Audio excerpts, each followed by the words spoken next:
Webcam microphone up close. Webcam microphone up close.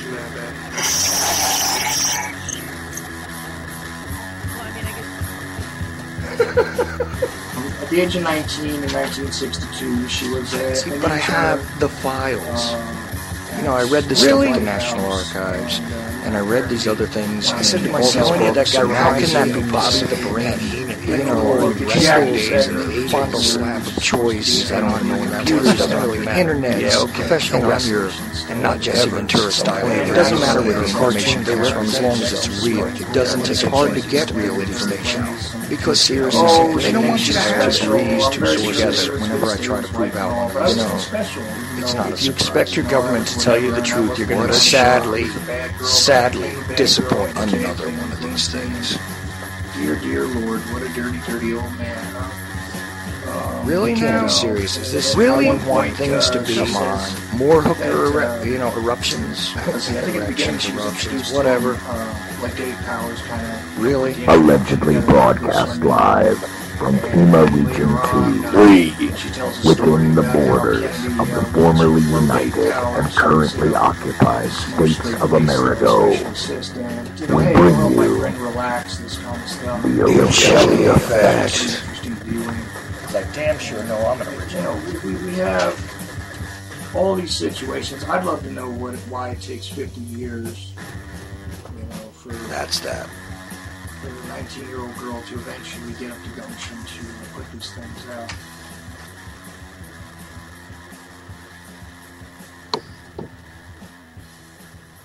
Well. Greetings, UCY.TV radio listeners. This is the Ochelli Effect. I am your host, Chuck Ochelli.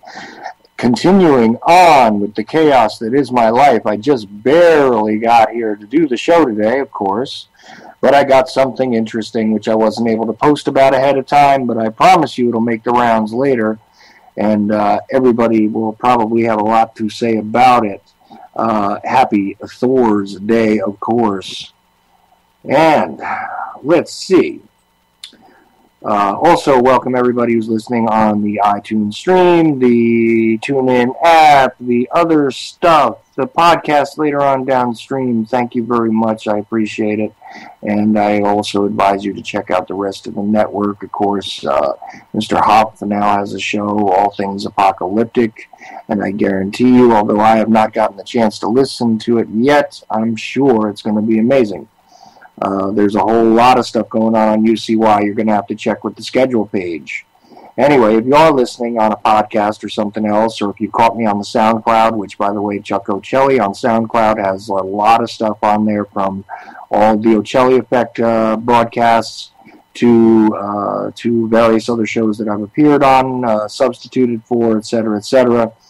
Not quite sure what's going to happen after my show tonight. Apparently, Vince thought I was going to substitute for him, but I'm not, so I'm sure Jules has something really cool lined up for everybody anyway. And there it goes. So anyway, who am I bringing on? Well, if the technology will cooperate, we're going to bring back Suzanne Posel again. And, of course, it is endless, the stuff that we could talk to Suzanne about. But tonight was a subject that actually her and I hit upon once during a private discussion. And let's just see if, wow, it seems to have cooperated quickly. Are you with me, Suzanne? I am. Excellent. Excellent. I was actually just sitting there trying to chew up a little bit of time, waiting to see if the Skype would cooperate with me today. But it actually is. You sound good. Hopefully I'm all right. And here we are. So we had a private conversation. Well, I noticed that you called it the Skype. Yeah. I know, I'm old. The internet. The interwebs. Those computer things, those pewters. Oh, boy. And those, smart sort of phones and everything else, and oh my, and the music those kids are listening to, oh my. Yeah, Yeah, and I feel really drained today too. So, but I know that this discussion is going to get me all kinds of crazy because it's one of those things that that quite honestly is always like on the back burner in my mind and often comes up during any media presentation, during any sort of interaction with people, which is for educational purposes, et cetera, et cetera. We started talking one night late. You and I just had a conversation off air where we both agreed that one of the most insidious things in the world that goes on regarding media, regarding education, regarding so many different facets of life are these techniques of mind control and manipulation. And this is what we're going to talk about tonight. Of course, we'll probably veer off into various other subjects because, I am pretty much about as schizophrenic as you possibly can get on the air. But so I apologize to you in advance if I knocked you off point or anything else. No, that's okay. I realize that if ADHD did exist as an actual disease and wasn't fictitious like the man who founded it or discovered it, then I would have it. Because I am the person who goes to send an email to someone, stops off at Facebook, starts looking around, oh, look, a panda, and then completely forget what I'm doing. Or that cartoon some years ago, the dog is having a conversation because he's got a special little thing on him, and all of a sudden, in the middle of this really intelligent rant, he turns around, squirrel! Yeah. Yes, that's me. Yeah, that's definitely, I don't even remember what movie it was, but that struck me as, wow, somebody actually made a cartoon that really does relate to me finally, right? But, we are living in a time when, attention spans are short. I mean, if you don't make your YouTube videos and everything else, it used to be like 15 minutes long and people would sit through it. But let's be honest, if you don't hit them over the head with something in the first 60 seconds, it's over. And really, if you don't get them in the first 90 seconds, you're not going to get any more views. It doesn't get spread around. People don't pay attention to a lot of things, and they miss a lot of the really subtle sort of insidious things that go on, don't they? Absolutely. Well, this is what we're going to discuss, and we should actually maybe start off with the different generations. We have 3 generations who are of completely different mindsets, all converging right now.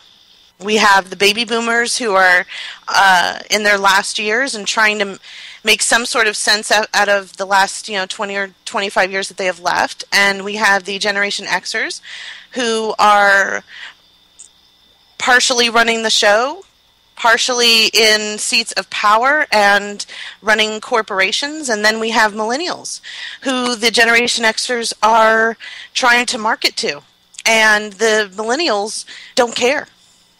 They are the guys scrolling on Twitter. There's so much noise, and the millennials don't seem to have a problem with the noise. They just keep scrolling and keep scrolling and keep scrolling. And like you said, if the title isn't shocking, if the picture isn't incredible, and if the video doesn't grab you in the first 60 seconds, then they're off scrolling again. Yeah, and I'm being generous here when it comes to these millennials because really 60 seconds is an eternity to them. They used to say, and I am one of those Generation X people, of course, you're younger than me, but even so, you fall into just about the same category. So, I'm in this rare position where I'm at the cusp of the Generation X and the beginning of the millennials, and I kind of have sort of a little bit of both ideology, so I can kind of see where both are coming from. Well, that is a strange fence to straddle because I'll tell you, trying to relate just to my teenage daughter at this point, look, and I'm already aware that trying to relate to her is an impossibility because first of all, she's female, second of all, she's teenage, and third, I'm a male. It's over, man. There is no way that I could possibly relate to her at this particular stage in her life. But let's just say for a moment we could put aside the normal sort of dysfunctional communication between parent and child, and I do mean the normal one, the one that was, usually acceptable where you had sort of a rebellious period and everything else. If we could put that aside, yeah, there is a completely different universe for these kids as opposed to what we dealt with. And really, it's difficult to relate, but you're right. The people that are in control of the corporate interests, the people that are in control of marketing, the people that are in control of the media at this point are actually in my age group. And as frightening as that is, because I really always dreaded the idea that eventually, my contemporaries would actually seize some sort of power. But they've sort of, ham-handedly, accidentally, and kind of illiterately sort of grasped the reins.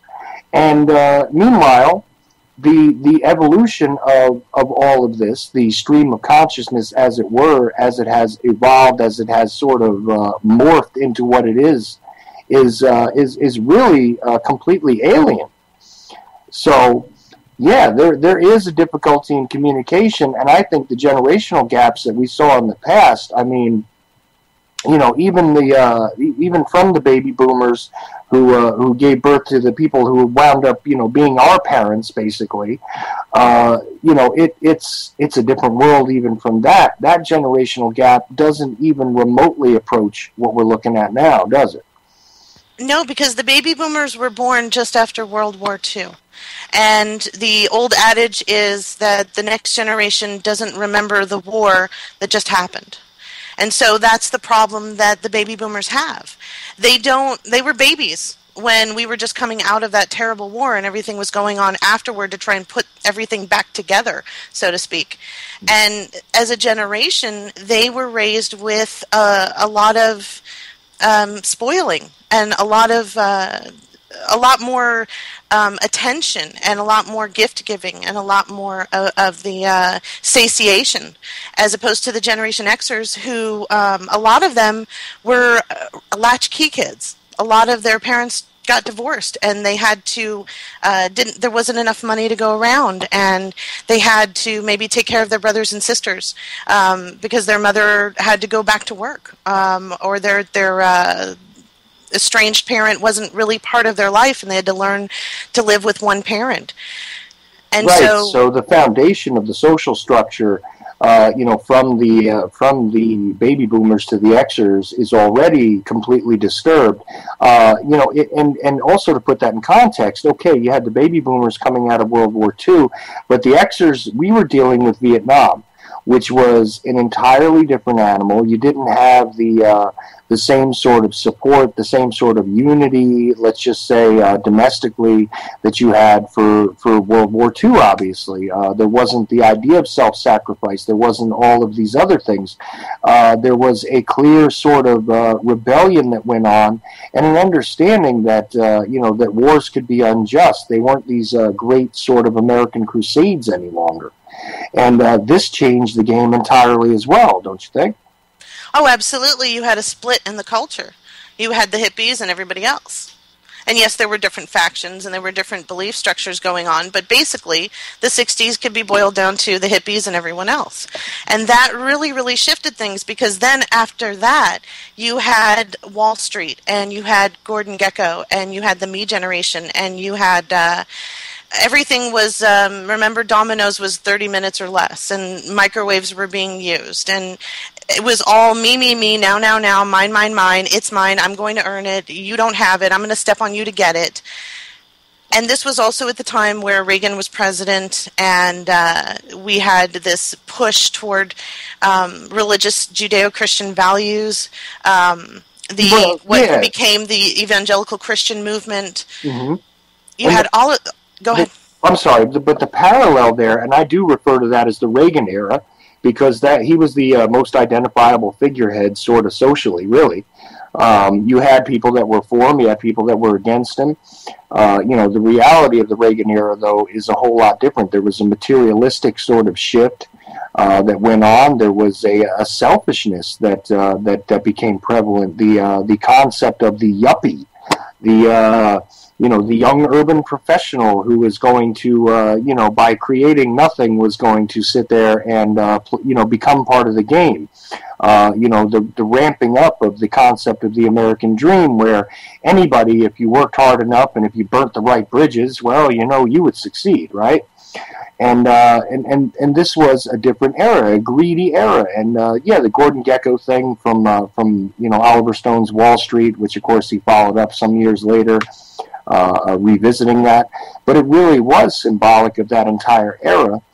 But not so much because of Wall Street and the focus on Wall Street, but really the culture that was prevalent. The idea of what it meant to be successful or what it meant to be a substantial person in this country was entirely different at that point. And here again we have the tremendous contrast between the World War II generation, which we refer to as baby boomers, but if we look at all the transitional sort of shifts there during that generation, you had a concept of community that is totally abandoned by the time we get to Ronald Reagan being the figurehead president. I still say that Bush ruled while Reagan napped, but either way, during that era, we definitely have a serious shift there, right? So this focus on self and this focus on self-gratification, self-aggrandizement, if you will, was really more of a reality than even those movies or anything else shows. It's not current the way it is now in most of the culture, but everybody from your so-called lower middle class people to even poor people idolized and wanted to emulate this type of behavior. And it is no longer that, because we've now come to a much more troubled time. But that entire shift and that entire time period still has its effects echoing on us now. So yeah, I really do appreciate how you're framing this. So I'm just joining in on it. I hope you don't think I'm stepping on it, but I really do appreciate how you're framing the transitional time period between the generations, because it is something that's important, and I think is not really recognizable to the millennials who just assume that the world was kind of laid out for them the way it is, and it seems as though the self-service, society and the immediate gratification society, it was no longer an exciting thing, but now it's supposed to be, a given. So, anyway, it has to do with how we raise our children. The Xers were raised as a generation, unwittingly, to be self-sufficient, and I think there's a lot of anger and maybe deep down unconscious kind of anger at the fact that they didn't have what their parents had, where they had both parents in the house and everything was fine, and dad earned the money and mom got to stay home, and there was a lot of stability and things just kept getting better and better. They look back at that time period with rose-colored glasses where everything was just wonderful, and a lot of it was. But the Generation Xers didn't get that opportunity because their parents were like, well, it's my life, and I didn't sign up for this, and I'm going to get a divorce, and I'm going to do this, and I'm going to have a career, and the nuclear family just imploded. And so the Xers are now raising children, and how the Xers are raising their children is defining the next generation that's coming up, and a lot of millennials have children now. So how millennials are raising their children is going to affect the next generation that's coming up. And what people need to realize is the millennials will be 30 in not that long of a time. Most of them are in their early 20s or mid-20s, and they will be running the show. They will be elected to CEOs, and they will start their own businesses. A lot of them are. They will be heading. You will be voting for them for government, from the bottom all the way to the top. And as the Xers are trying to figure out what to do with the positions that they have, and obviously we're botching it up. And the baby boomers who are still in power in government, local, state, and federal, are completely out of touch with the way that our world is headed, and they are romanticizing the things that they thought were great about what their parents had and trying to recreate that now. And we're so far past that we can't have that anymore. We can look back fondly and maybe imbue some of the ideology or pass down some of the gems from that era, but it's never going to be like it was before. And that is because, well, in 1985, Nintendo 64 came out and changed everything. In 1996, we had PCs and Windows 95 that changed everything. So now we have this apparatus that is slowly become, well, not slowly, if you think about it, in the last 18 years, it has become our all and be all. And everything is going to be tied to it. And the millennials don't have a problem with that at all, because they grew up with computers. They grew up with technology. Half the Xers grew up with it. The other half grew up when it was, or had technology when they were in their late teens, early 20s. So it wasn't part of their foundational makeup. And the baby boomers didn't have it at all. They started using technology when they were in their 30s or 40s. So you've got this new generation right now who are entrepreneurial, who don't care, who are rebellious, who have the skills because they've been sitting behind the computers all of their formidable years, and they are anonymous. They are the Robin Hoods of the internet. They are the trolls that we see going across the internet and leaving comments. I think, you know, there are people out there who are antagonistic, and there are people who are paid by the government to be antagonistic. Right. But there are a generation of people who the Xers don't understand emotionally when it comes to questioning authority, because the millennials don't understand what the concept of authority really is anymore, because it seems like authority is whatever you say it is at whatever time that you're speaking. Right, and effectively, because of the lack of foundation. See, here's another interesting thing. You talk about the baby boomers, romanticizing their era, basically. Well, you know, a lot of the Xers are now romanticizing on behalf of those baby boomers as well, and this is why there is such an appeal for, say, the more conservative movements. For those who haven't freed themselves from the concept of the false left-right paradigm. The reason why the conservative movement, among the sheeple is so appealing to people in my age group at this point is because it represents a bit of security and a bit of, peaceful coexistence that they did not know in their own lifetimes. So they have a disconnected romance with an era that wasn't even their own.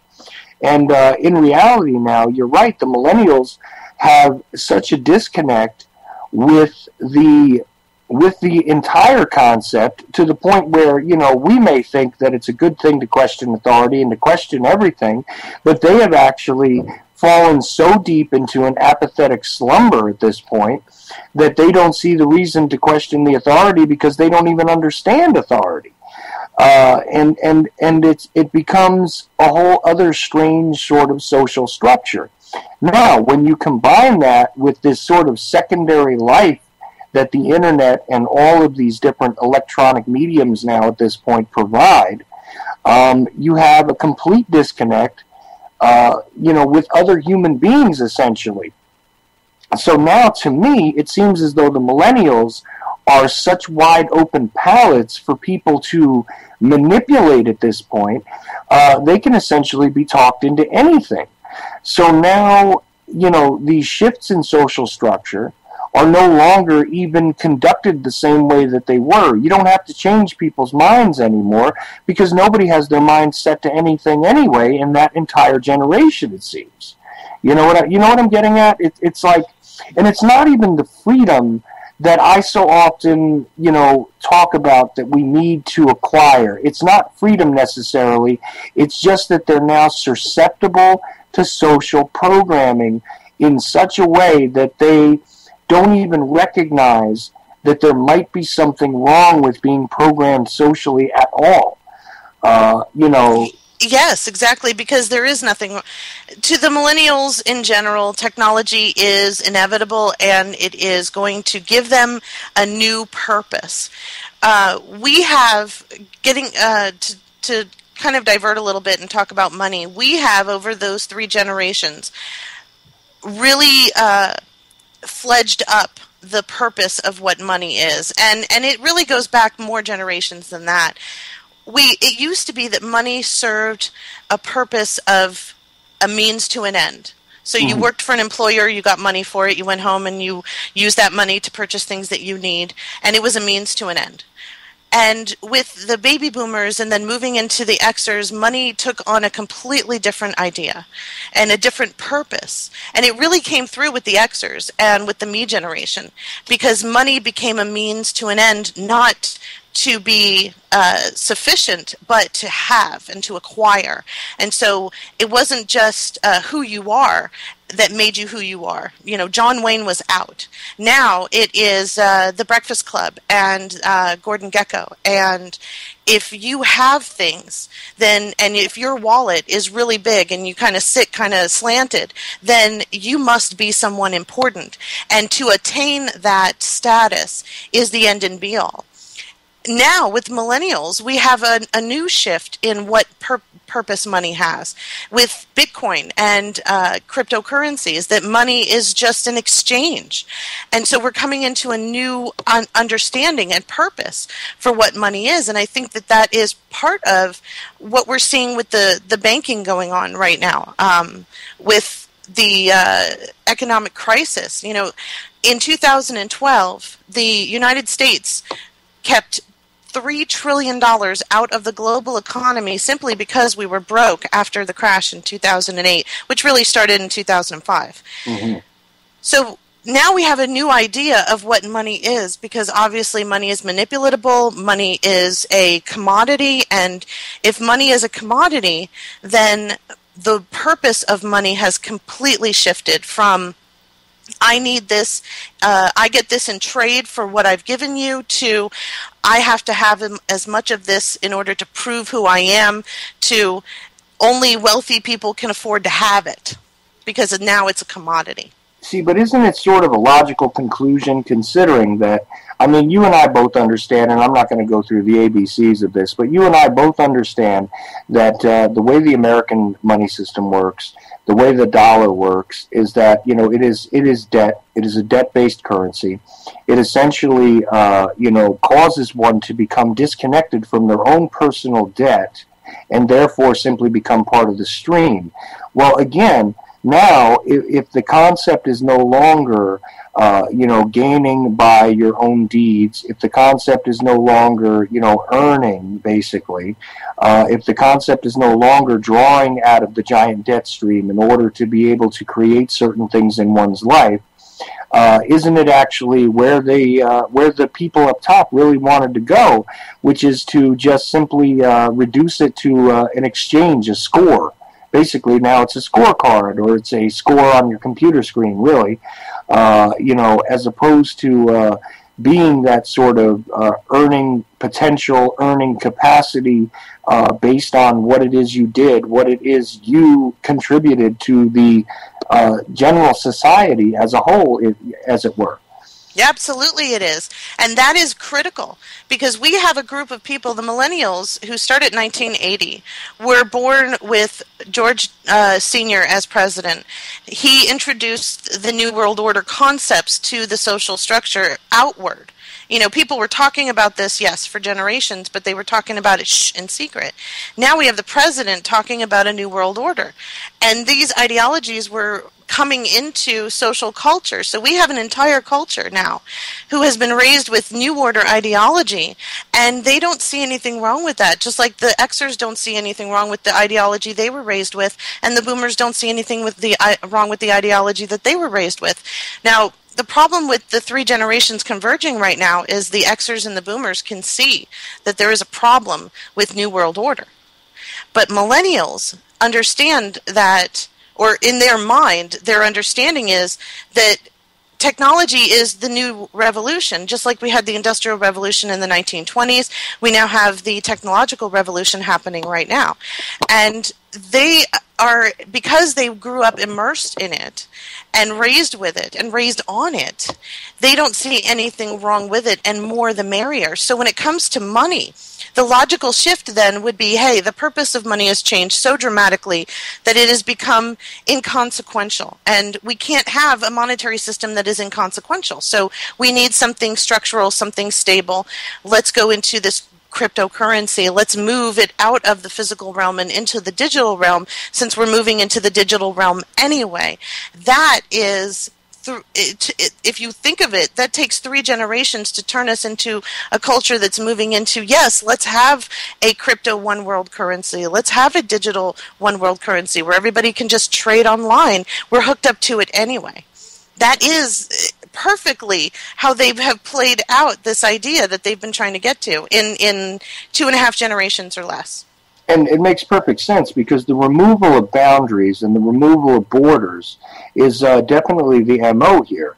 And I'm not saying that everybody needs to build a fence around their particular plots of land here on the planet. But here's the problem: when you have no sort of discernible lines, whether they be moral, whether they be physical, whether they be, then really what you've done is created a culture where it'll be quite acceptable to have this sort of one world cooperation, to have this planet-wide, dealing regarding everything, not just money, but I mean the social structures, the fact that there's no longer an acceptable moral boundary. Morals are, effectively a thing of the past. The concept of having a moral structure, the concept of having a family structure. It's basically that they've created kind of, it's not anarchy, because anarchy to me is not the worst thing in the world.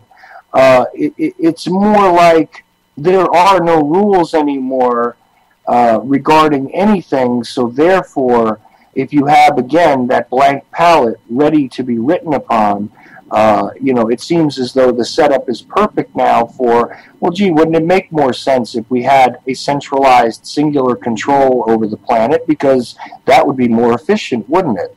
And you could streamline all this stuff, right? Well, I see it's a changing of morals. It's a changing of values. The values are not the values that you and I grew up with. The values are not the values that our parents grew up with or our grandparents grew up with. They are completely different. They're foreign to us because they are so different. The boomers can't understand at all what's going on because it doesn't make any sense to them at all. And it's a shifting of morals and values to something else. And that is being created by the social construct of millennials. So we are actually living in the beginning stages of what they are creating. And they are okay with technology. They are okay with smart cities. They are okay with not necessarily being monitored every single moment of their life, but they enjoy the other side of Big Brother that allows them all of this technology and be able to do things at the touch of a screen instead of having to get in their car and drive to their friend's house and do this other thing. They could be at the park with their kids and be on Skype with their friend at their house and sit there and video chat, and they're perfectly happy with that as a compromise because it doesn't mean as much to them as it did to us. When we wanted to see our friends, we went and knocked on their door. Now, when I want my kids to play with the kids next door, I have to call their parents and set up a play date. Completely different. And what we're seeing here with the Xers and the boomers is a remorse for the way and the severity in which it is changing. And so it's almost like trying not to drown, trying so hard to get back to the surface, because this change is so drastic for Xers and boomers that it's got to just return to the way it was. We can't even have this. We've got to just put on blinders and close it up and say, no, this is not possible. We've got to have it. We've got to go backward. We've got to go back 20, 40, 60 years and set it back and then start over again. And unfortunately, this is not happening. IBM is setting up the smart cities right now. In fact, California is the first state government to put all of their state government information on the cloud. And the cloud, if you're not paying attention to the cloud right now, you really need to, because that's where everything is going to be. Soon, and I'm talking about within 5 or 10 years, probably closer to 5. Everything is going to be on the cloud. Every government is going to be on the cloud. Every business is going to be on the cloud. Every bank is going to be on the cloud. And I don't know if I particularly enjoy or appreciate the fact that this is going to happen. But I've got another, maybe 40, 50 years, hopefully, left on this planet, and I'm seeing the problem with the integration from being at the cusp of Generation X. But I understand how quickly this is changing in the last 18 years from 1985 to now, or 26 years from there, and 15 years from 1996 or 1995 to now. This change is a freight train. And I think that the way in which the Xers and the Boomers deal with it is to go out and protest. Because that's what they did. They protested the Vietnam War. They protested going even back to the 1920s when women were trying to vote. This idea of getting up and confronting the people that are attacking you is a nostalgic way, and maybe the only way that the Xers and the Boomers understand how to deal with this change that is happening that they're not appreciating. But that's not effectual. I don't know if anybody noticed this, but these protests are not effectual. Well, and there is. You know why? Because the reality is this now. Look, there's plenty of people that would like to protest about certain things, but the truth is that the actual controllers, the actual people that are actually pushing the buttons, are no longer accessible. There is no way to even get to the people that are really in charge. I mean, you could stand out in front of the White House, but I wouldn't advise it at this point. And really, in my mind, that's, again, not who's in charge. Not the person who's really causing you the pangs, not the person who's causing you the pains. You can protest outside of the Federal Reserve. That'll do you some good, but realistically, you're just basically yelling at people that have, mid-level jobs. These are not the people that are really controlling the interests, let's just say, as they stand. You can stand outside of your grocery store and you can talk about GMOs, and that does some good. But again, the people that are working at the grocery store itself is not your enemy. So the truth is that the targets have been so convoluted now that there's no way to actually, organize and protest the people that are actually affecting the negative things in our world. That's one problem. Another problem is, though, again, and I can't get around this, is that there is such an apathy. They said about the Generation X people that we were apathetic because we didn't have to live the majority of our childhood under a warlike state. We didn't have the hardship of the Depression. Again, romanticizing even the hardships of the past to sort of, downplay where we were at emotionally. But here's the thing, even in our most apathetic state, we could not approach the disconnect that is now, prevalent, let's just say, with the millennials. And in a way, I don't blame them because they have grown up, again, with this secondary world, this sort of surrogate world that they do coexist in. Their physical presence is not really what occupies their minds. Their real, true selves are not what occupies their minds. It is their avatar. It is their characterization. It is their profile now. It isn't really who they are. So they are disconnected from themselves. They're disconnected from other people to a degree that even those of us who are older and, wind up obsessing and dipping our lives into the internet, even those who do that cannot even disconnect with the severity that the millennials do. Absolutely, yes, because they are not going outside and playing. We were the last generation to go outside and play, and people. Right. This is very serious. Millennials don't have the ability to socialize, to understand the dynamics of interacting with another human being face to face the way that Generation Xers do. So going online and setting up a version of yourself makes absolute sense. They went from playing Nintendo 64 to going online and playing Call of Duty and World of Warcraft, going on Second Life, having these other lives. In Second Life, you can have an entire life, and you can get married, and you can have a job and actually earn real money, or real fiat. So this bleeds into reality, and it becomes acceptable as a supplementation for actual reality because it does bleed into reality. And that's, again, like you pointed out, another problem where the Xers understand that life happens outside because we were outside. And millennials are like, no, life happens behind the screen because that's where everything is happening. And in a way, it is shifting on there. Go on Twitter and just look. The noise, the chatter on Twitter is immense. You know, the reason why, I'm not saying that is the reason, but the reason why Facebook put up that new algorithm that cuts our news feed down to like basically nothing is because they wanted to reduce the amount of chatter, because there's so much stuff being uploaded to the internet every second. There's so much information, so many posts, so many tweets, so much people putting, like I do, people putting articles up.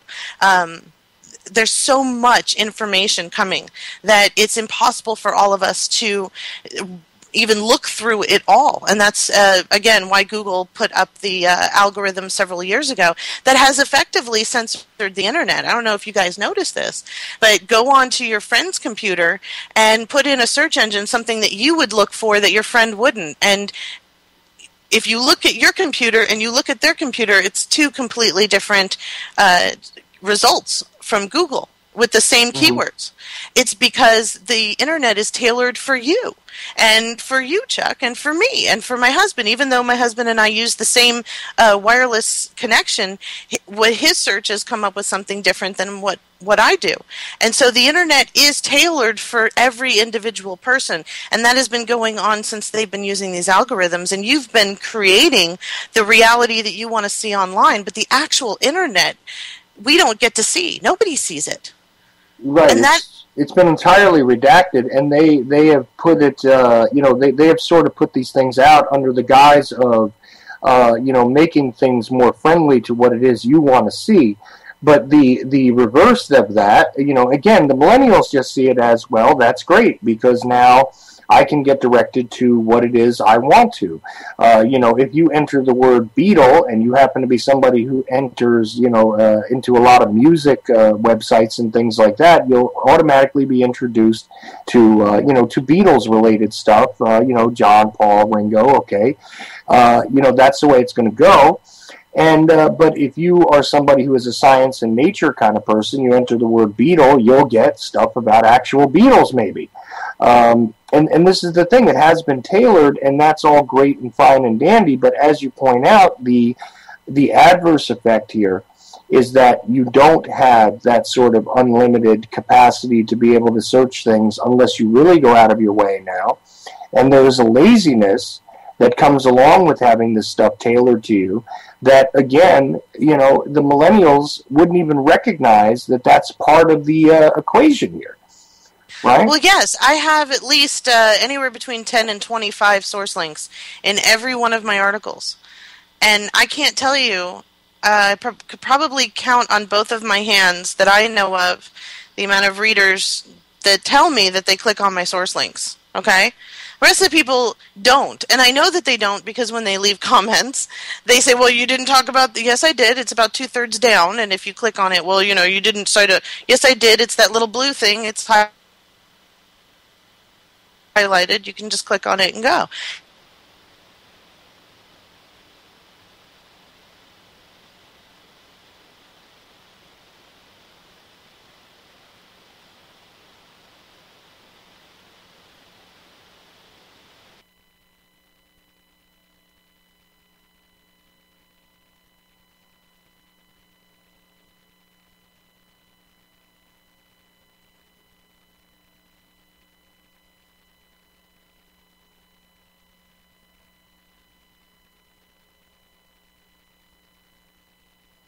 About the nefarious Google all of a sudden. Okay. Anyway. Oh, well, here we go again. Shut me off, guys. I don't care. It's the acquisition. Little kids just want stuff. They just want what they want, and they don't care that they have 10 of it at home. This one is new, and they want it. And millennials are all about acquisition. That's why information has to come at a second. It has to be eye-grabbing. It has to be attention-grabbing. They found that banner ads on the internet, in fact, internet advertising doesn't work, is what they've found. It doesn't work. The amount of people who click on banner ads is 0.00172 ... It's not even, we shouldn't even be discussing it. So nobody's making money on the internet. And that's the unfortunate part, because internet is where everything is moving to.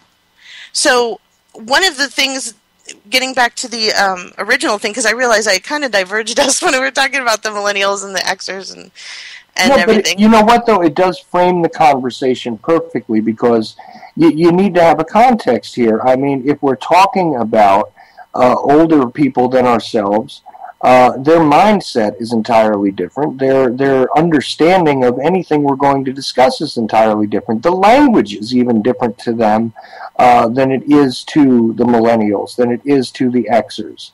The changing of directions regarding a lot of things. I mean, I point this out a bit, and some people get mad at me for it, but the concept that there are now, 28 gender possibilities, on some of these profiles, that is a whole new world as opposed to what it is, you and I came up with an understanding of, right? So this Absolutely. changes, there, as far as I remember, there were two genders, not generations. There were two genders, and then there were deviations thereof, where you might find that, occasionally somebody was born with, say, both sexual organs or things like this, and that was it. There wasn't any other possibilities. But now, because of the force of personality, because of the changes in the sort of social agreement about what constitutes gender, there are 28 possibilities.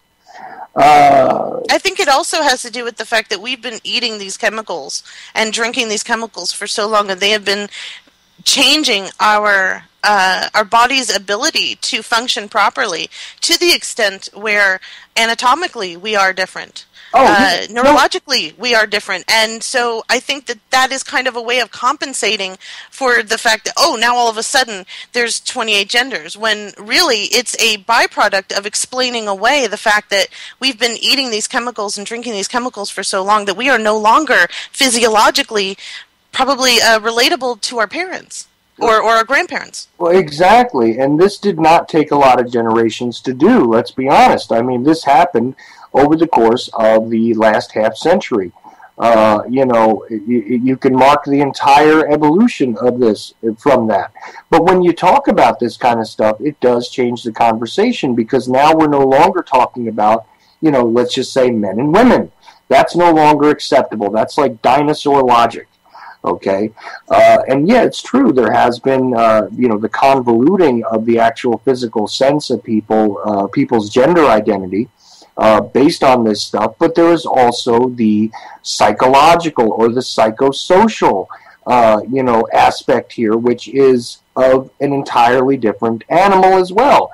Because now, if you simply believe that you are something, you're also something. This creates, again, a much more healthy, fertile sort of field for the changing and manipulation, because what happens is, if you simply believe it, you don't require, let's just say, the evidence to be this person that you want to be. You simply have to declare it. You know what I mean? And this, again, is part of that surrogate life, where the reality of what is and the reality of the physical being is no longer the important thing. It is the sort of abstract concepts. So the fact is that if you create a surrogate life where you have a completely different set of characteristics, that is no less real than your physical being, right? So this whole thing is completely on a different playing field now. It really is. And as far as advertising goes, because nobody is clicking on any banner ads, and very few people who click through are buying products, they've come up with this new concept called native advertising. And there's an article coming out tomorrow on OccupyCorporatism.com all about this, but I will go ahead and discuss it before I post the article. More information is in the article, I promise you. And let's do this just before I get totally lost, because I am such a scatterbrain. Yes, please go to OccupyCorporatism.com. Of course, you can find Suzanne's stuff all over Facebook. There's plenty of different places where these articles come out. You'll see some of them on the Ochelli Effect Facebook page. You'll see them on my personal Facebook page quite often. And also the online newspaper, the name of which I always seem to forget, although I wind up reading some stuff from it all the time, but I never do look at the top of it. I get so caught up in the articles, to be honest with you, that I always forget the exact combination of words that constitutes it. So please plug that as well. The USindependent.com. And actually, I'm very happy that is the effect that the website has, because it's the information that we want to convey to you. We have 26 wonderful contributors. Jack Blood is one of them. And we are broadcasters, experts, former reporters from mainstream that were sick of all of the good information getting thrown to the cutting floor. So they write for us, and it's great because we don't do that. And I'm thrilled that is the reaction that you have, because all of the information that's up on the U.S. Independent is independent news. A lot of guest contributors as well, and information that is extremely important so that you can make informed decisions. Because for me, journalism, when I started writing these articles, I didn't know really what I wanted to do with it in the long term, but what it's come to mean to me is a return to what journalism was intended to be, which is fact-based, evidence-based news, so that we can actually change what's actually happening. And even though I love speculation and supposition and theorizing on things, when it comes to actually changing what's happening, I want to know exactly who's responsible, I want to know exactly what they did, and I want to know exactly how they did it so that I can change that and stop that. And the more people that understand how they did it, why they did it, and who they did it to, and have actual evidence to prove that, then we can change. We can really, really change what's going on. Mm-hmm. So that's what the U.S. Independent is about, and thank you so much for letting me rant about that for a minute. Not a problem, because, the thing is this, we can speculate all day. We can have plenty of conversations about our individual suppositions, but here's the thing. If you don't go out and attain different sources, if you don't go out and find the fact-based stuff, your suppositions are going to wind up very, very weak, and you wind up with just, you wind up being just as bad as any of the mainstream parrots who turn around and just continuously,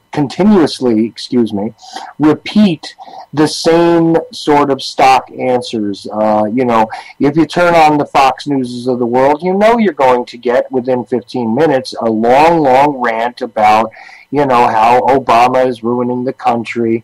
And if you turn on MSNBC, you'll get some rant about some Republican, depending on, who the pick of the week is for, Rachel Maddow or whoever else. On and on and on and on. You know what you're going to get with those people. But here's the thing. When you seek out independent journalists, when you seek out independent investigative reporters, you'll find quite often that it is a whole other world.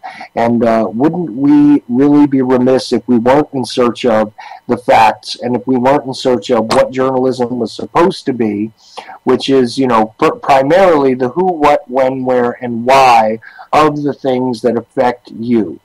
And this is what's most important.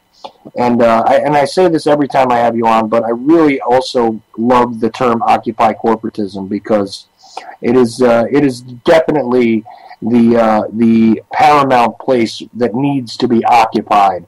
A whole lot more than any of the cities that wound up participating in the Occupy movement, in my opinion.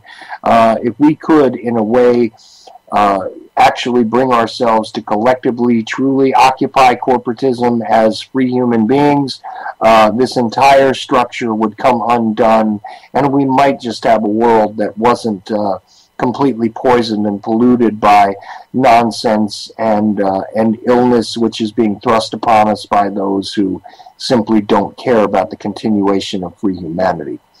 But anyway, to move forward, and thank you for letting me rant for a moment. But here's the thing, and the reason why all of this is coming up is because, of course, we're going to talk about the effects of control. And first we must understand that there has been a shift, a paradigm shift in the psychology of communication and an interaction between people. And this is easily marked by the generational shifts that Suzanne's been talking about here. So, in order to go forward with it, though, now that we've sort of set the stage, right, what are we talking about when we talk about mind control? Are we talking about the MK Ultras and artichokes of the world? Well, on some level, yes. But there is a whole lot more to it, and there's a whole lot more subtle stuff that gets into everybody's homes in one way or another, gets into everybody's families in one way or another, and gets at all the people that you know, each of us as individuals happen to care about one way or another. It just seems to happen. And this is the most insidious thing in the world, far beyond the experiments and the massive games that were played by government psychological agencies and all of that, and the history of all of that. There is a greater threat, in my opinion, and that is really the core of what we talk about when we talk about the dumbing down of the general population. So, with all that being said, Suzanne, where should we go from here? We've set the stage with the generations. We've talked about how the internet is a surrogate life. We've talked about how this, you know, false construct, which has its good points, has also created a new culture which is even more disconnected than any of us previously could have imagined. And what is the danger of that? Well, the danger is we have children in schools who are, it started with, and it started even before with Common Core with No Child Left Behind and all its other various names that it was called. But I believe that it's come to its fruition, its purpose. And what I have seen over the last 6 months with education, and I follow education very, very frequently on my website because I homeschool my kids, but I'm interested in what other kids are learning and how they're learning because those kids play with my kids. And I want to know what's going on in the schools, and I want to know how they're learning and how they're being shifted. And what I've seen with Common Core coming to a fruition is when Obama announced that there were going to be 5 manufacturing hubs set up in this country, with the headquarters being in North Carolina. And he was standing at a General Electric plant discussing this and talking about education. And this is where he made the comment, oh, well, you know, getting an art degree is really cool in art history and everything, but you need to learn a skill. And what they're doing is K through 12 is where they decide what your aptitude is, what you like to do, what your skill level at that is.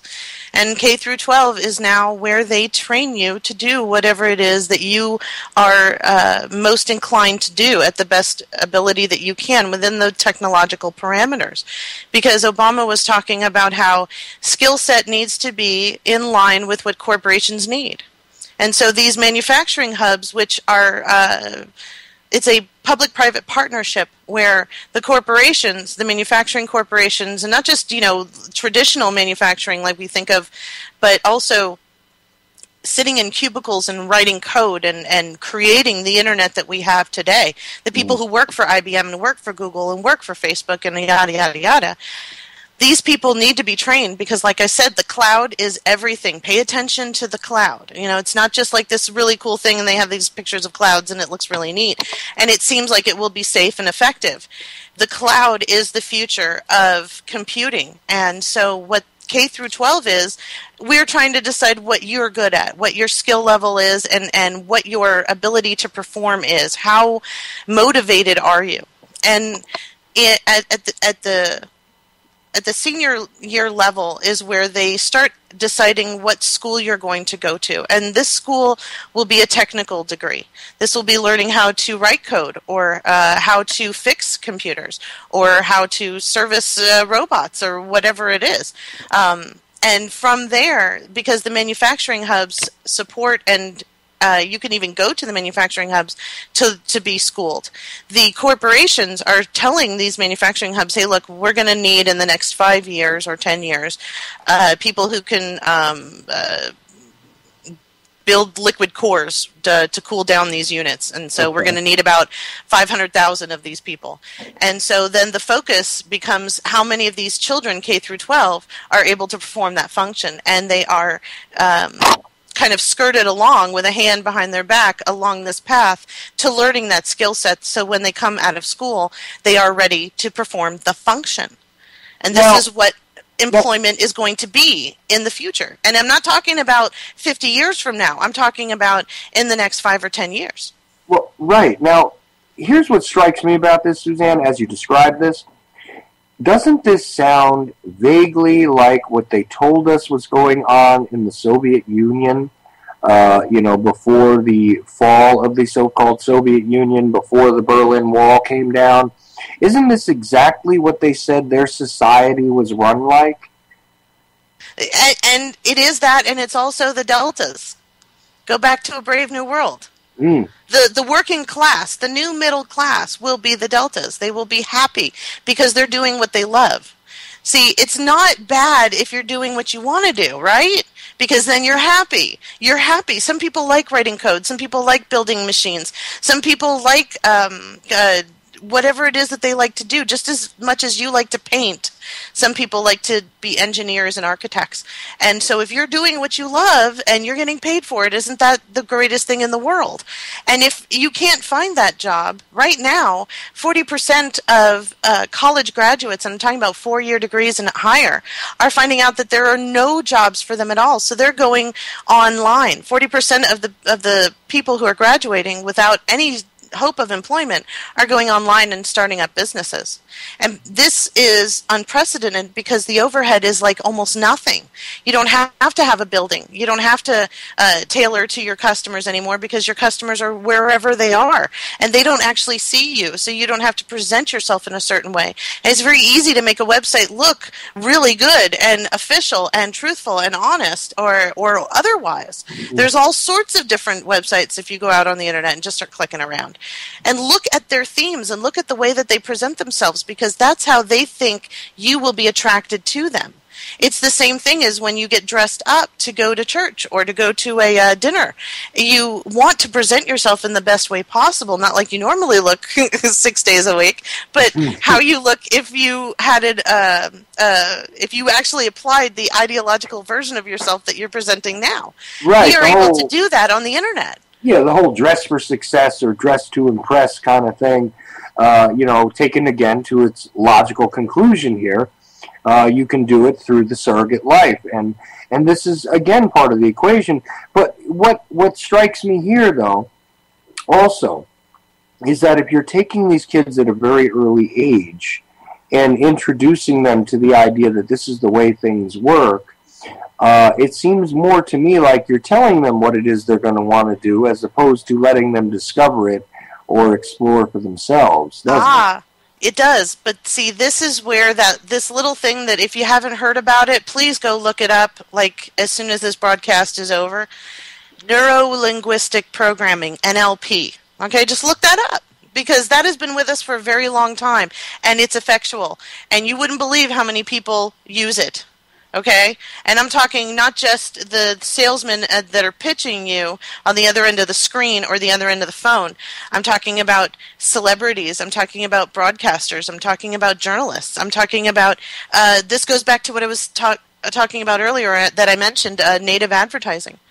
Native advertising is the death of news.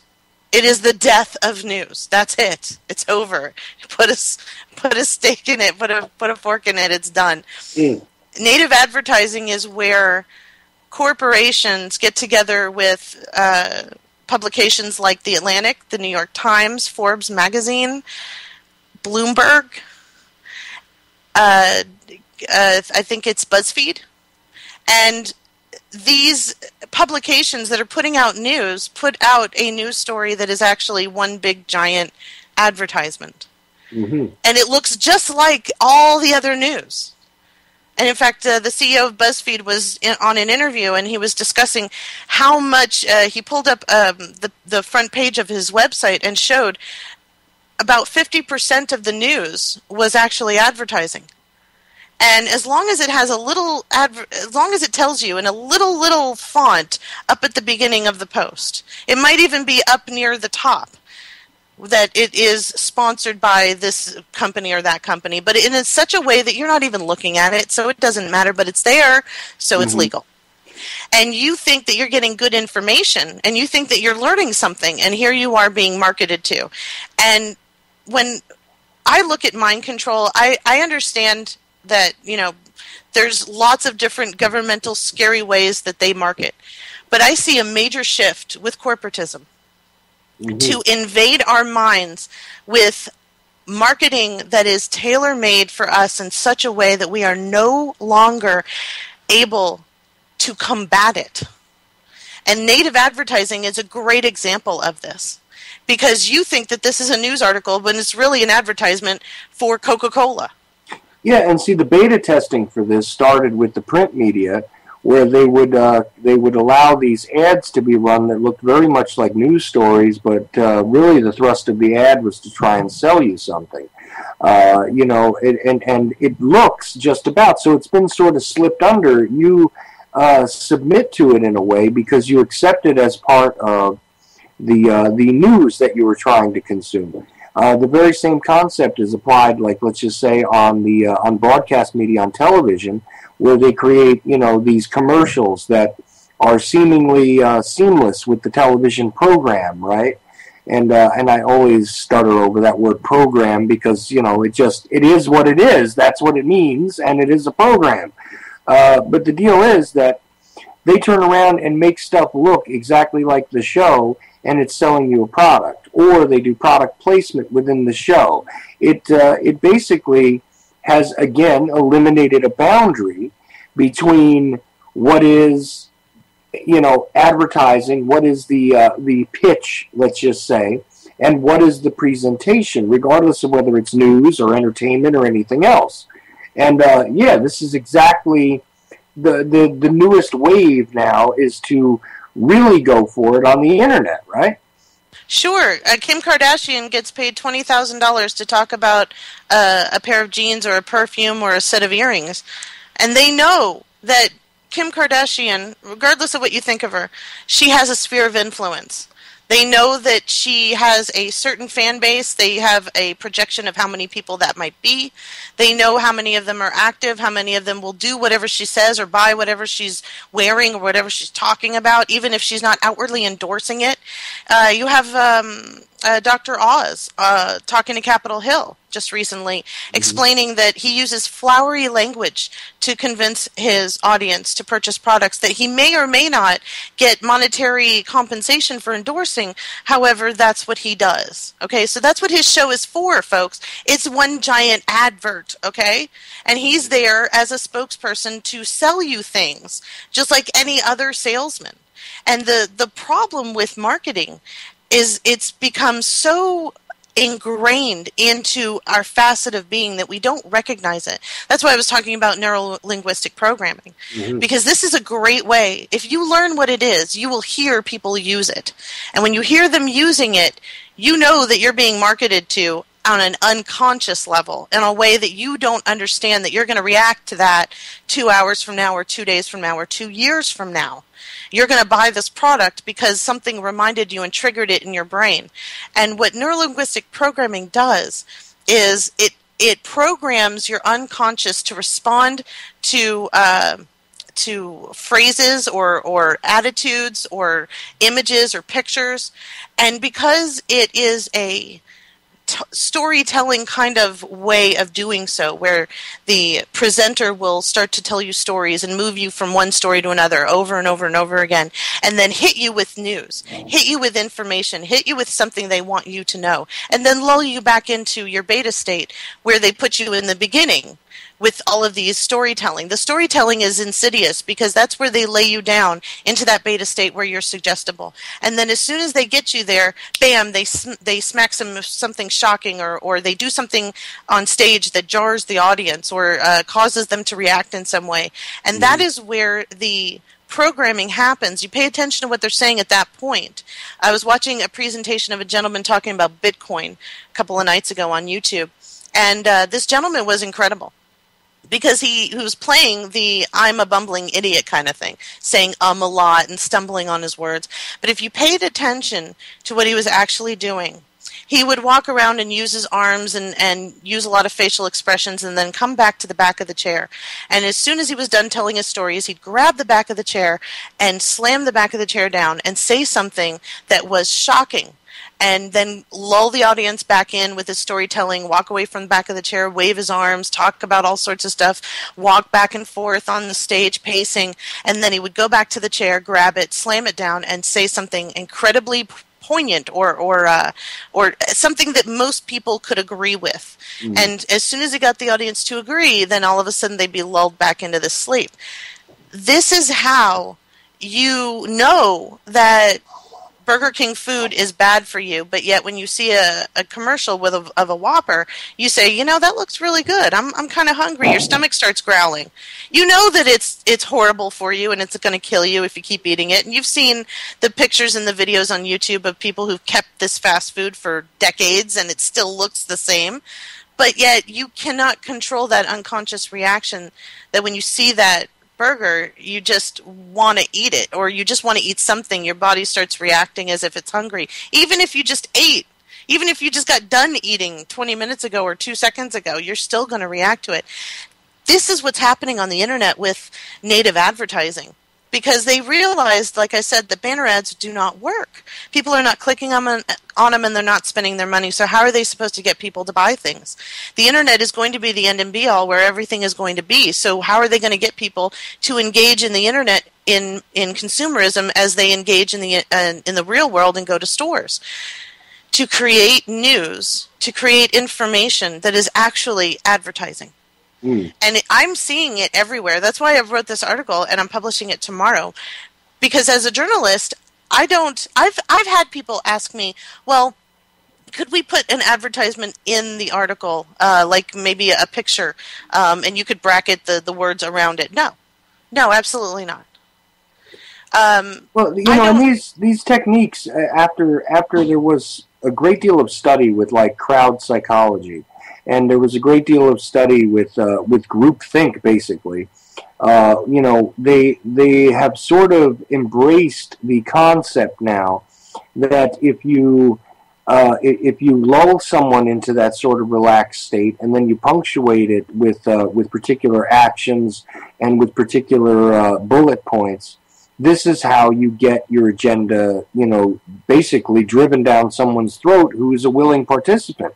Because they wanted to engage, let's just say, you know, they discover that people with a great deal of choices will engage with the things that appeal to them best, right? So if they appeal to, you know, your particular interests, it doesn't necessarily mean that the entire presentation will have to do with those interests. Now they have a platform from which to make their pitches, basically. And even people in the alternative media, you can hear them do it. You know, there's a cadence that comes even with an audio broadcaster. It doesn't come out of me because, you know, I'm a haphazard mess. But there are people that are very, very steady and are very, very well, you know, placed strategically when it comes to dropping their ad times and making their bullet points at particular moments during their broadcasts. And if you do actually take a look at, you know, at the neuro-linguistic programming that you're talking about, it becomes obvious. If you just take the very most basic sort of understanding of that and apply it to some of the people that you listen to, the tone, the cadence, the particular type of language. There's a simpler sort of language that allows them to be more rhythmic at certain points.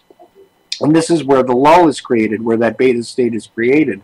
And then, once that sort of beta bubble is there, they can fill it with whatever they want. Right? And they do. And you will, and it goes also in tandem with their sphere of influence and the branded loyalty. A lot of people work a long time to create a reputation to where you would never think that they would ever do anything, or you would explain away the things that they do that you don't agree with or make you go, why did they do that, or why did they say that, or why are they all of a sudden supporting this? I don't get that. It is explained away because of the branded loyalty. The branded loyalty is some of the most insidious marketing tool or one of the most insidious marketing tools that I've ever studied, because what it does to the reader, the listener, the audience is it makes you think that that person is your friend. And that person is now part of your personal paradigm. So whenever that person is attacked, you defend that person, not because you're defending them, but because you're defending yourself. If what the other person is saying is true about that icon that you have, then it reflects on you, and that you got snookered, and that you are duped, and that you're not as awake as you thought you were. And we are very prideful at our base level. And to admit that we're wrong, and to admit that we got sucked into the alternative to the mainstream, which I never noticed why nobody noticed that it's called alternative media. By definition, an alternative is the same. It's just a little bit different than the real thing. So branded loyalty sucks people in to do things, spend their money, say things, grab onto ideas, concepts, even when we're talking about protests and rallies and things that we disagree with, like GMO you were mentioning, and the way that the monetary system has come about, and the fact that the banks are destroying everything and corporations are destroying everything. What we believe in becomes then what they want us to believe in, and that our perspective, because we've pulled it into our personal paradigm, then becomes our idea. And that is why branded loyalty is so insidious, because you at some point switch everything in your mind and say, well, that's my idea. That's how I feel. They're just voicing it. They're just saying what I can't say, but I think that way. I feel that way. You forget that thought, that idea was implanted into you, that you were convinced to think that way, that you were convinced to believe that that is true, that you were convinced that if you only do this thing, buy this product, believe in this person, stand next to this idea, that you will be safe and okay and taken care of. But that's a false idea. It's a false sense of hope. It's true from the fake revolutions all the way down to what brand of toothpaste you bought. Oh, and this is precisely how opposition is controlled. Because once you create a surrogate who rallies the disaffected people, once you create the surrogate that the people that are legitimately disenchanted with the system, with the target of whatever, it doesn't matter if it's a government, if it's a religious institution, if it's a societal push, you create a surrogate, and now you have sort of like a Judas goat, really. And what happens here is now once you adopt their ideology, because they did, resonate some of what it is that you believed in, et cetera, you start to, like you said, explain certain things away. A few years ago, somebody that I was listening to who was looking to for information was telling me that the left-right paradigm is false, but nowadays they're telling me that the right wing of that paradigm is actually better than the left wing of that paradigm, which is completely counterintuitive to what it is that I agreed with them in the first place about. But you know what? Maybe they're right, because after all, I believed in looking into things a certain way before, and just by sort of adaptation, people wind up making those sort of leaps of judgment and leaps of faith, right? So this is really more insidious than even the sort of rhythmic control of language and things like this is the fact that there is a brand loyalty that's established. I mean, if I were in power, I would certainly look to create my own opposition so that I could control the real thrust of the people that are disenchanted with me. Doesn't it just seem to be a logical, strategic move on the part of those who, again, don't have our best interests at heart to do something like that, right? Oh, absolutely. That's why I wrote the articles. I might have discussed it on your show, and I apologize. I discussed this on so many shows in the last month that I forget exactly where I discussed it, but the Council for National Policy, which is the right hand of the CFR. And that's where all the right-wing ideology comes from. You really need to look into these people, and they are everywhere. You wouldn't believe the long list of people, not only in mainstream, in Republican GOP, in Tea Party, in Patriot, in Constitutional, in militia, in alternative media circles. They're all there. Members are talking to you and telling you the perspective in which you should be thinking when the basis of the Council for National Policy is to be the right-wing conservative alternative to the CFR. And so that's a propaganda machine. They are in our federal system. They are in our local state system. They are heads of corporations. They are philanthropists. They are news broadcasters. They are journalists. They are celebucasters. They are, you name it. And in alternative and independent circles, we listen to a lot of them. And it's unfortunate that what we believe about the perspective that we believe about what's going on might be a little askew toward a directed propaganda machine that serves the agenda of specific people, that we don't necessarily agree with what they're going to do, what their end game is, simply because we agree that the banks are running the show, that the corporations are destroying, that the education system. I agree the Common Core is absolutely horrendous. But Bobby Jindal, who is the governor of Louisiana, is a member of the Council for National Policy. Mm-hmm. I have an issue with that. And, you know, I do recycle, and I do agree that we should take care of our planet, but I don't believe that I need to pay for the fact that I breathe. Right. And that's where we need to be, folks. You know, we are being pushed way right or we're being pushed way left. We need to stop and realize that the truth of the matter is somewhere in the middle. And if we keep letting ourselves be inched over to the one side or the other, we're going to get into their propaganda, take that into our personal paradigm, and then spew that back out as if that's what we actually believe. Right, but I have seen in recent years a serious metamorphosis, in the alternative stream, let's just say, where you are actually finding people that are more or less pushing you to the extreme sides of that paradigm. And it's really just yet again another one of these weapons of mass distraction, because what it does is it allows you to vent, it allows you to take a side. You now choose, red or blue, always, right? And one way or another, even though you're an independent thinker, you think, you wind up being corralled sort of into one of these more extremes. And I try to maintain my own independent thought, but every once in a while I do catch myself, being caught up in having too much trust, let's just say, or not trust, because I don't even like to use that word, but putting a little too much stock into some of the statements that people make in the alternative media, without really questioning some of them, because they've said a lot of very good things in the past. But this is a serious Achilles heel because someone had some great things to say a few years ago and they've garnered a great audience, doesn't necessarily mean that they're valid or relevant today.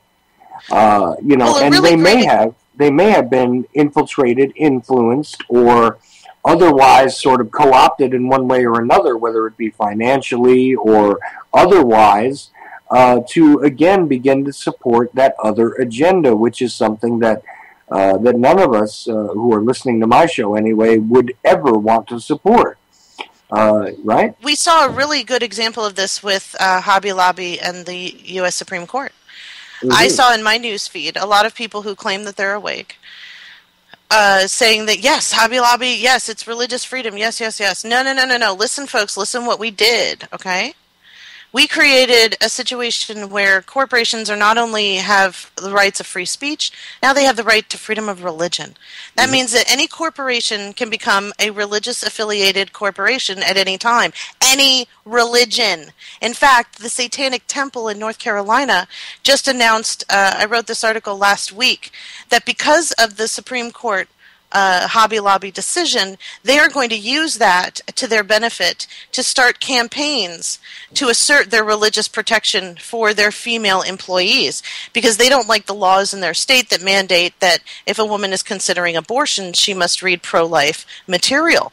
The Satanic Temple, who is a corporation, it's a 501c3 nonprofit corporation, not organization, corporation, okay? Right. Corporations can now say, look, I am Christian, I am Muslim, I am Jewish, I am satanic, I'm Satanist, I'm atheist, I'm whatever religion, and then base their corporate culture on those religious ideologies. In fact, the president of Hobby Lobby, after the decision, was quoted, Steve Green, who, by the way, is a member of the Council for National Policy. Coincidentally. He was quoted as saying that, quote, we believe that the principles that are taught scripturally are what how we should operate our lives, and it naturally flows into the business. Okay, so for every person who is employed by Hobby Lobby, you must understand now that you work for a Christian corporation. And if you don't agree with Christian ideology, that is what your corporate culture is based on, and the rules and the mandates. And if that is not an affront to your personal freedom of religion over the religious rights of a corporation, which is a legal fiction, it doesn't even exist, then I don't know what is. And this decision was not a sticking it to the government that now we can have the freedom to be Christian or conservative or evangelical outwardly, no more oppression. It is giving the corporation just one more step toward becoming human, becoming completely human. So what's the next step? Do corporations want gender equality? Do they want to recognize that they're male or female? Do they want those rights that come along with either gender? Do they want, let's give GM as an example. GM admitted to killing 13 people because of an ignition switch that they knew was faulty when they created the car and sold it anyway. And so why aren't they in prison? Because if I killed 13 people, or if you killed 13 people, you'd be in prison right now. Right. So if they want to be human, why don't they go to prison? If the corporations want gender equality at some point, well, guess what? In this country, women make 83 cents on the dollar under men. I don't know why that is, but that is. So Yahoo, which is a corporation that is run by a female CEO, they make 38 cents on the dollar for every dollar that they earn, just because. And that other money goes, I don't know where, because they're a female corporation. Humans live about 72 to 78 years. So about 72 to 78 years, that's when the corporations need to die. They can only live 78 or 72 years. No, I agree with you. This is the thing, that once they started to ascribe personages or personage in general to corporate entities, this is where all this stuff is going to go. As the landscape exists now, in general, you have to support what the Satanists want to do, because, look, if you're free to be a Satanist as an individual, and companies, corporations are also, individuals, then doesn't that mean that they have the right to practice their religion? Doesn't that mean they have the right to all these things? But again, the counter to that is, yeah, they should go to prison when it's time to pay for a crime. They should be accountable. They should have a lifespan, which is parallel to ours. And all of that would make sense. But, that's not what the game is here. There's only for the advantages, that can be granted to the corporation. That's the only reason why they assert this, right? Absolutely. So, but here we go. isn't it just kind of crazy to argue it about that at this point? Because why is it that they were ever ascribed, the mantle of being a person, the mantle of being an entity like a person in any way, shape, or form? And that's really what it comes down to. But again, I would love to see the people at GM held accountable. I would too. And as far as the marketing and advertising of that whole scenario went with Hobby Lobby, I saw slews of people supporting, even people who are awake, supporting Hobby Lobby for freedom of religion because they happen to be Christian. And they saw this as, oh, well, Christians will get more freedom of religion if Hobby Lobby is given, a corporation is given freedom of religion, and therefore giving all corporations the ability to have freedom of religion. But that only serves the corporation. It doesn't serve the people. The people who work for Hobby Lobby, who may not be of conservative Christian ideology or religious affiliation, are suffering because they don't agree with that. And so they have to go look for another job. It also means that corporations could not serve people because of their religious affiliation. And isn't that discrimination? But it's not discrimination for the corporations. And what's happening here is with the advent of native advertising, where our news is full-on commercial advertising, where the product placement is in the broadcast or in the television show as well as right after the show, where they give you the feel-good information right before they give you the best commercial they could possibly imagine, and you're more likely, because you're feeling good, to look at that product and say, yeah, I kind of like that. This is part of our culture to the extent where our reality and our semblance of reality is going to the wayside, and millennials are so ingrained in this construct that it's not a problem for them. It's not a problem if they're being marketed to. It's not a problem if the mannequins can see them and maybe suggest things to them as they go through the department store. It's not an affront to them to look at advertising. However, because they're not clicking on it, advertising has had to become even more sneaky, to become part of our everyday common conversations, as opposed to just this thing that we saw that then triggered this need or desire in us to go get that thing. Right, and this again, though, it's just one of those logical conclusions where, where, like I said, when you take it the one way, you can't just take it for the advantages. They would also have the right to, freely associate with or choose not to associate with people. They would have way too many rights, and isn't this just insane? Really, how do you create a collective person, basically? How do they, decide to desire their rights, decide to assert their personal interests, let's just say. But, isn't there enough power in corporate hands at this point without granting this? You would think that. But as we shift to the digital age and we move toward understanding that in my lifetime, there are going to be robots in your house. More than just the little robot that cleans your carpet and your floors. There will probably actually be autonomous or semi-autonomous robots in our homes helping us. They already have this little roboy who is about the size of my 3-year-old in stature, and he's very cute. He looks like Casper the Friendly Ghost with these big blue eyes and this transparent white head, and he is a service robot for elderly and for people who are at home who can't afford nursing. We just had 2 robots who were hired by a museum in Japan to be presenters. Hired. Okay? I've got an article coming out later in this week about the fact that robots and automation are ruining at least 11 jobs that are happening right now. In the next, by 2025, which is right around the corner, I'm going to be 45 or 48 at that time, we will have robots and automation in almost every facet. So if you look at a lawyer's office, the lawyer will remain, but everyone else in that office is replaceable. the paralegals, the secretary, the filers, the receptionist, they're all replaceable by robots. And they will be replaced by robots starting around 2025 and then completely culminating over the next decades.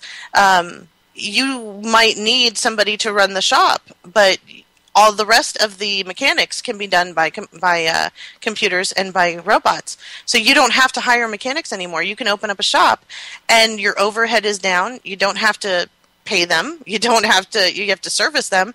But how hard is it? You don't have to give them breaks. You don't have to worry about how long they've been on their feet. You don't have to have insurance for them. You don't have to care for them. You don't have to make sure that you're paying the minimum wage. Mm-hmm. Movement. Go ahead. Well, automation often is argued as progress, and obviously there are a great many things that could be automated that would make, the world better and all that kind of stuff, and I understand that.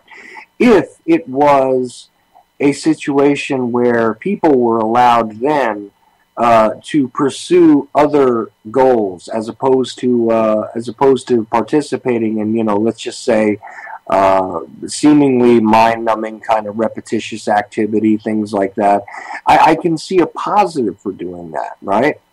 But the problem is that it doesn't do that. It just leaves a lot of people out in the cold. You wind up with a sterile sort of, inhuman environment regarding a lot of businesses, a lot of things that people used to do, that you could replace them with these automated machines of all sorts, right? So if we had a different world, automation wouldn't be a negative. But as it is, it seems to be just the continued dehumanization of everything, right? Absolutely. That's where education comes back into play. Because if these children are being taught to have a skill that facilitates the coming and the technological revolution that we're in now, and as it continues on for the next 20 or 25 years, these people will be building everything that we're going to be using. But after it's built, after all of it has been switched over, there's no need for them anymore, because they will be building their replacements. Mm. And not only that, but I mean, if you look at the technology, the way it's evolving, I mean, everything can be made to self-replicate now. Everything can be made to repair in one way or another. So, I mean, all you actually need is, a 3D printer, and you can make yourself replacement parts for these things. And guess what? There's no need for maintenance either anymore, is there? Absolutely. Or you could make a 3D hand for your son, or you could make a 3D pizza. You could make a 3D gun. You could make. It's amazing what's happening. However, the people who are running the show have a completely different perspective on what they want the future to look like, other than you and I. Where, like what you're saying, where purpose comes back into play. And where we are free to explore. I mean, what would you do if you didn't have to go to work 5 days a week? What would you do with yourself? How creative would you be? And would you be, do you have an entrepreneurial spirit? Would you create something? The internet is this incredible thing that is being used for so many bad things, but the people don't realize what an incredible tool we actually have here. Mm-hmm. With 40% of the people coming out of college are starting online businesses and reducing their overhead and being able to afford to start up the business and then move into making enough money to be able to purchase more overhead, then why aren't we doing that? Why aren't we doing that en masse? Why are we still going to Walmart and Target when we can replace Walmart and Target very quickly over the next 5 or 10 years, starting online businesses and startup companies? Why aren't we doing that? Because going back to what you and I were speaking about in the beginning of the broadcast, we have 3 generations, 2 of which, for the majority's sake, don't understand the technology or how to use it. And the 3rd generation understands and is using it and doesn't see the purpose and value in the purposes and values that the 2 previous generations are trying to oppose onto the 3rd. So we need to take small businesses, the idea of small businesses, back and revamp it and put it online instead of going and renting a space. We need to actually go physically online so that we can continue to maintain the middle class. Because if Obama and everyone else has their way, and I'm just saying Obama because he was the one standing up there, but he's just saying what he was told to say. Mm-hmm. If they have their way, our children are going to be learning how to be workers, and that is the new middle class. The new middle class will be happy earning between $4 and $13 an hour. You try living off of $4 or $13 an hour or anywhere in between. It just can't work. Yeah. Well, welcome to my world, because I'll tell you, this is pretty much where I'm at. You know, this brings to mind the exact problem I had when. Because I'm sure you remember the Zeitgeist movies, right? Yes. Okay. Well, you know, the very first one that I saw was very much focused on the Venus Project and the concept of the planned city that was environmentally friendly. And I got to tell you, I kind of liked the idea until I really let it sink in. You know, here's the thing. If everything is automated and you know, if you could romanticize the idea that, you know, people would be free to be artists, people would be free to create things, people would be free from their drudgery. There is a great deal of value in that idea, and that does seem like a wonderful thing. But the problem is that it won't work in practice, because those that wind up actually holding the reins of power will have many less reins to have to control if that's the case. You know, if the Venus Project became a serious reality throughout the planet, wouldn't it be so much easier to cut off the cities, to control the populations, or to decimate them? Just, you wouldn't even have to prosecute a war. All you'd have to do is turn the cities off. Yeah, exactly. Here's the problem. Well, you and I are being fed Jacques Fresco and seeing all of this great artwork and all this architecture that he's been talking about for all these years. The people who are in control of creating that reality have a different reality in mind. And so when we see the Agenda 21 happening in our cities, we think, oh, Jacques Fresco and the Venus Project. We don't think, oh, no, Agenda 21 and shoeboxes and credits. And if I don't have enough credits, my water, my sewage, and everything else gets shut off. And it's all automated, and it's all on the cloud, so they have control of how many credits I actually have, whether or not I'm supposed to have that amount or not. Mm-hmm. That's not the version that they discuss, which is the version that they're creating. What they talk about is the Venus Project and how wonderful it's going to be, and utopia and all of that, but that's not what's actually manifesting. And our problem is that we don't see what is actually happening. We believe and we see what we saw and what we were told, and the people who we trust gave us this information and we believe it. But what's actually happening, how it's actually manifesting, is diametrically opposite, even though it looks like the pictures that we saw when we were being taught that it's this utopia is what we actually want. We want to be free to have another Renaissance, to be able to paint whenever we want and create. And if you need a new roof, you just call up the roof guy and he sends over a new roof. And you don't have to pay for it, and there's no idea of money. The other problem is the controllers still believe in this purpose of money as being the end and be all. And that is the shift that I was talking about before, where money was in the beginning an exchange, and now it's become the end and be all and purpose. The people who are in control of the future of architecture and technology and engineering and government and corporations and everything else, the painting that they're putting together is based on the idea that if you don't have money, you don't have power, because that's what they believe. So as we're being taught and being given the flowery version of it, they're creating the Gordon Gekko version of it, which is Agenda 21. And that is the problem. We need to see what's actually happening and not just believe the nice little billboards and the cute little pictures that we see and all these great videos that we watch. We have to actually pay attention to what's really happening and make a decision of whether or not that is where we want to go. Because right now, we're at a pivotal stage right now. we're at a stage in our evolution, if I can use that word very loosely. I don't mean it in any religious sense. But you always have to qualify the word evolution just like I do, yeah. I have to. I'm sorry, guys. You know, okay. I'm trying to be neutral here. And this changing of our social construct is right in line. Millennials are right in line with Agenda 21. So as the baby boomers are dying off, as the Generation Xers get older and we're getting sick, I mean, we're the first generation to die before our parents and before our children.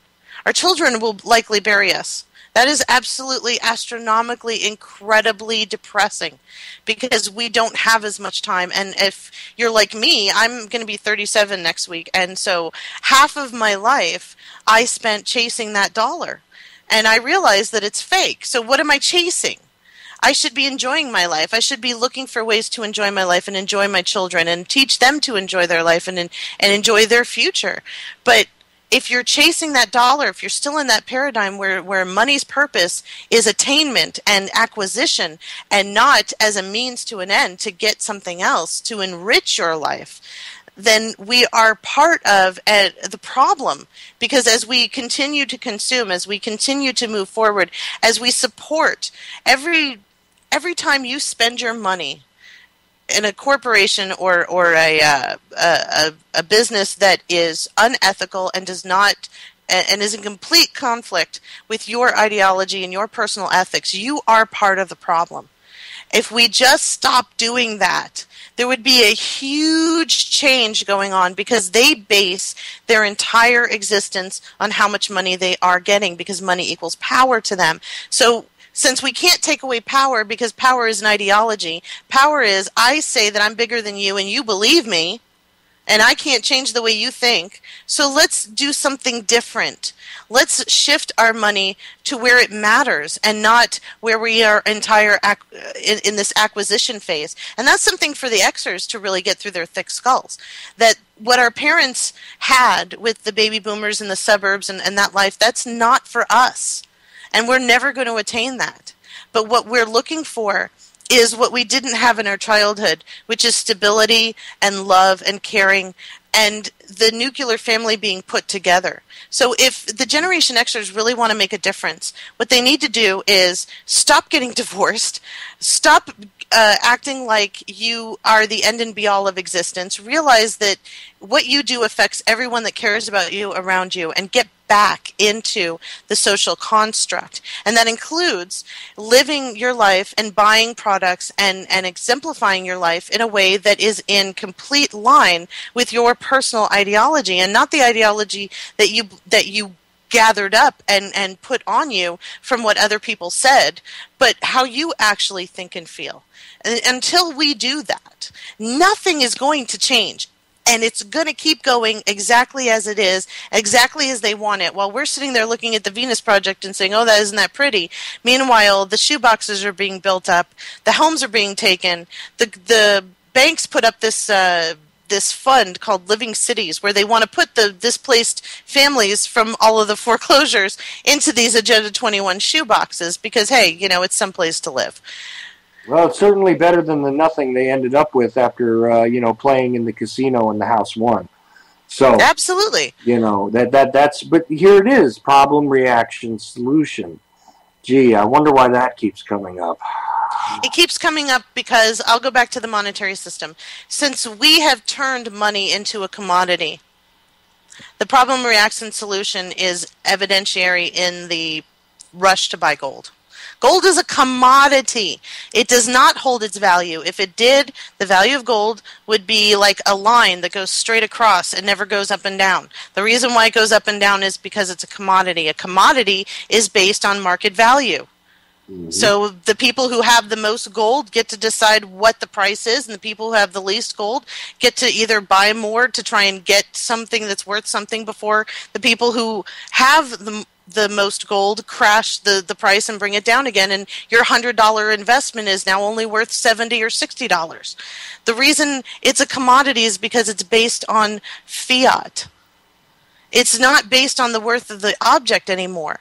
And that is because we have shifted what we believe money actually is. And so we need to get back to that idea that money is a means to an end. I go to work, I perform a function, in trade you pay me. As opposed to in trade you give me a box of food. Mm-hmm. As opposed to in trade you give me a closet full of clothes. You're giving me these tradable notes. If we go back to that idea, then the way in which they control us through monetary means would disappear. It might take maybe 10 or 15 years, but it would disappear because we are not treating money as a commodity anymore. We're treating money as a means to an end, which is what it was intended to be. Mm-hmm. Exactly. And the other thing that you touched upon so eloquently there is that, yes, the real lesson here is to get back to being real human beings, get back to actually interacting, get back to actually problem solving, communicating, being decent people to one another, not squabbling over the scraps that you've been allowed to have or that you've been allowed to believe you have, because most things that you think you own, you don't actually own anyway. And the reality is that it is not things that should matter. We have gotten to a point where we love things and we use people, and it is exactly the opposite that is our true nature. We are meant to love people and to use things. Okay? And this is what the whole means to an end conversation is about. This is what it all comes down to. And the more that we play their game, Suzanne, the more we actually submit and voluntarily enter into contracts of slavery. This is what I think it's all about anyway. It really is. You know, I was on some radio shows a couple months ago talking about Obamacare, and the host said, well, you know, people don't have the time to research and find out what's good food, and you know, they just eat whatever they can afford, and we're not making enough money, so we can't afford the really good food. And I said, okay, fine. You know that the medical community is going to kill you. It's health management. It's not trying to heal you. Okay, so since you know that, stop paying your insurance premium. Okay? Take that money, $200, $300, $150, whatever it is, and put that back into your grocery bill. Now you can afford good food. Okay? That's how we do it. We have to shift the way that we believe. Oh my God, if I don't have health insurance, oh my God. Learn how to take care of yourself. Learn home remedies. Learn about cannabidiol. Erythritol is one of the companies that sells it. It's amazing. Cannabidiol heals almost everything. It tells cancer cells to commit suicide. It breaks the blood-brain barrier, so it helps with neurological disorders. It helps with inflammation. So I don't know about you, but last year during the winter, I live in a 2-story house, and I was really like looking at those stairs every morning going, oh my God, how am I going to get down these stairs? Do I really want that cup of coffee? I'm only 36 years old, so for me to say that to myself, I said, this is not okay. So as soon as I started taking the CBD, the inflammation went away in my knees, and I'm able to run up and down the stairs with my kids, no problem. My mother has arthritis in almost every joint in her body, so I know that genetically I'm susceptible to it. CBD makes that not even a possibility. And the greatest thing about CBD is it is a food additive as far as the FDA is concerned. I'm not talking about medical marijuana. I'm not talking about getting a card. I'm not talking about living in a state where you can purchase medical marijuana. This isn't medical marijuana. This is the healthful molecule in the marijuana and the hemp plant that is medicinal, that actually helps your body. And since we have receptors for CBD in many points in our body, not just in our brain, but other receptors in our body, so we are made to take this in. It is made to help us. And going back to what we were talking about with the food and drink and the chemicals, if you are eating bad, if you're just say, I can't afford to eat good, take the CBD, so at least you're undoing some of the damage that you're doing to yourself by eating the fast food and the processed foods. But we don't think about proactive ways to make our life better. Generation Xers grew up in a me generation microwave mentality. If I can't have it in 30 seconds or less, I don't want it. And the problem as that is manifested is that we are going back to, yeah, we know that the medical community is bad. We know that the pharmaceutical industry is just trying to sell us something. But you know what? I had a heart attack and I'm going to go to the hospital. Okay. So when I made the decision not to vaccinate my children and to treat my children holistically at home, I'll be honest with you, I was really scared because in the back of my mind, the way that I was taught was you take the kids to a traditional pediatrician, you get them vaccinated, everything's fine. You do what the doctor says. Now, all of a sudden, I have to be the doctor. But I'll tell you something, when I treat the kids at home, whenever they get sick, they are sick half the time and they are better after they are sick. Their immune system is boosted even farther because of the vitamin C that we take, because of the vitamins that we take, because of the exercise and the outdoor time that we spend, because of the quality of the time that we spend together. All of this is part of the holistic process. Right. And we don't need the pharmaceutical industry in order to facilitate this. So we have to make these drastic shifts. The millennials have already made the shifts. Most of them have, even into non-GMO and eating healthy and taking supplements and treating holistically. It's Generation Xers who still have about 30, 40, 50 years left on this planet where we are sort of driving the middle class and driving the consumerism. We need to make that shift. It's not so much that our kids get it, okay? And we need to get it. And we need to make that conscious decision to redistribute our wealth to places that help us remain healthy and facilitate the kind of lifestyle that we actually want, instead of complaining about it on Facebook and still going to eat the junk food and watching the junk television and doing the things mentally that destroy us, cause us stress, and then alleviate our body of its natural ability to heal itself. Right, and unfortunately, it's kind of a lesson that I picked up after my first two kids were born, and now that I have the new baby. He hasn't. They got him with the vitamin K on the way out of the hospital, but he hasn't received any other vaccines. He's doing just fine, everybody, and he still has that light in his eyes. He still is healthy. I mean, I'm doing it entirely different this time. I'm not going to utilize the prepackaged crap. I'm going to make it myself. From the most natural organic stuff that I can get my hands on. This is what my youngest son is going to be raised on. And this is going to change things for the better. The more that we do this and the more we encourage others to do this. Because I know a lot of people that are listening to me are older. I'm a little bit older, kind of later in life baby here because I'm 42 and all that. But I'm actually grateful for the chance to do it differently this time, to actually put a healthier person into the world this time. And this is how we change the next generation, folks. How we treat our children is how they are going to respond and grow up and be part of society. We really need to pay attention. When we look at the generations, we look at how the generations previously treated their children and what their children grew up to do.